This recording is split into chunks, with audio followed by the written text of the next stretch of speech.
তাদের দাবি অনুসারে সংস্কার এবং বিচার তো চলমান প্রক্রিয়া চলবে। সংস্কারও হবে, বিচারও হবে, চলমান প্রক্রিয়া।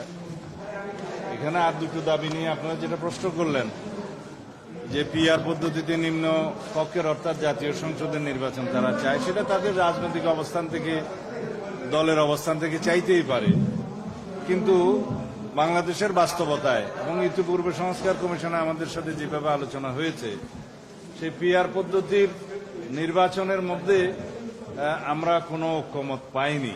তাছাড়া বাংলাদেশে এই আনুপাতিক হারে নির্বাচনের জন্য কোনো ইতিহাস নাই এবং সংসদীয় রাজনীতি বা সংসদীয় নির্বাচনের ইতিহাস নাই।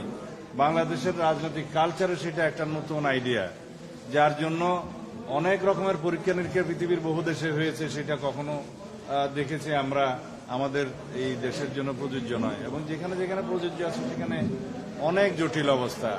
আনুপাতিক হারে নির্বাচনের ক্ষেত্রে কোন সংসদীয় এলাকার ভোটারগণ জানবেন না যে কে তাদের এমপি হবে।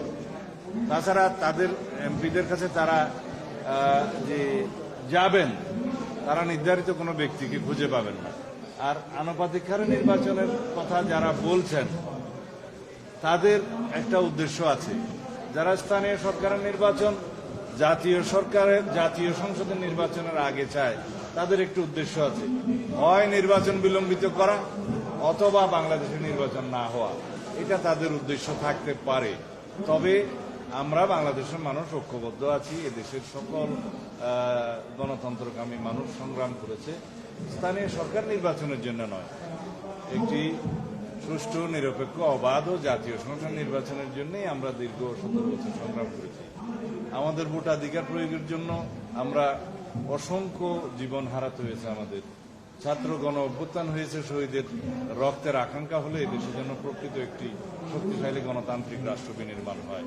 এবং আমরা সেই প্রকৃত গণতান্ত্রিক রাষ্ট্র বিনির্মাণ করতে পারব অবশ্যই একটি সুষ্ঠু, নিরপেক্ষ, অবাধ নির্বাচনের মাধ্যমে, জাতীয় সংসদ নির্বাচনের মাধ্যমে, যদি একটি রাজনৈতিক সরকার প্রতিষ্ঠা হয়।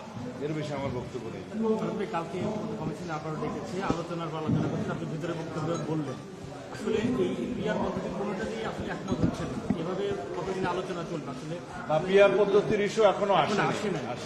আসলে তখন আলোচনা করব। আপনাদের অবস্থান কি আছে এখন? আসলে এদের বিপক্ষে আমরা পিআর পদ্ধতি তো আমরা আমাকে আগেই প্রত্যাখ্যান করেছি। পিআর পদ্ধতি বাংলাদেশের রাজনৈতিক কালচারে, আমাদের ইতিহাসে, আমাদের ভোটের এই সিস্টেমে কখনো উপযুক্ত নয়। আমরা এখানে এক ব্যক্তির এক ভোট এবং সরাসরি ভোট প্রত্যেকটা নির্বাচনী এলাকায় তার প্রতিনিধিকে সে ভোট দেবে এবং এটাকে বলা হয় ফার্স্ট পাস্ট দি পোল। সেই সিস্টেমের মধ্যে আমরা আছি এবং ঐক্যমত্য কমিশনের যে আলোচনায় সেটা এখন এভাবেই টেবিলে আছে। এখন কেউ কেউ রাজনৈতিক দাবি হিসাবে সেটা উত্থাপন করতে পারে, সেটা তাদের রাজনৈতিক অধিকার। তবে সেটা সবার উপরে চাপিয়ে দেওয়ার কোনো মানে নেই। আরেকটা বিষয়, সেটা হলো আপনি যে বললেন যে যারা সরকার নির্বাচনের দাবি, সেটাও জাতীয় নির্বাচনকে ব্যাহত করার একটা ষড়যন্ত্র হতে পারে। সেক্ষেত্রে আপনারা কি মনে করেন যে ইলেকশন কমিশন তো চিফ ইলেকশন কমিশনের সাথে চিফের বাজারের মিটিং হওয়ার পর এখনই ইলেকশনের একটা সুনির্দিষ্ট রোড ম্যাপ ফেব্রুয়ারিতে সেটা ঘোষণা করা দরকার? আপনি যেটা গতকাল বলেছেন তাদের সামনে প্রকাশ করার জন্য। আমি এখনো বলছি, গতকালকেও আমি প্রেসে কথা বলেছি যে আগামী 2026 সালের ফেব্রুয়ারির প্রথমার্ধে, রমজান শুরু হওয়ার আগের সপ্তাহে যে নির্বাচন অনুষ্ঠানের জন্য যে একটা সম্মত প্রস্তাব এসছে, মাননীয় প্রধান উপদেষ্টা এবং আমাদের নেতা জনাব তারেক রহমানের মধ্যে একটি আলাপ আলোচনা হয়েছে, সেটা প্রেসে ওনারা প্রকাশ করেছেন যৌথ বিবৃতির মধ্য দিয়ে।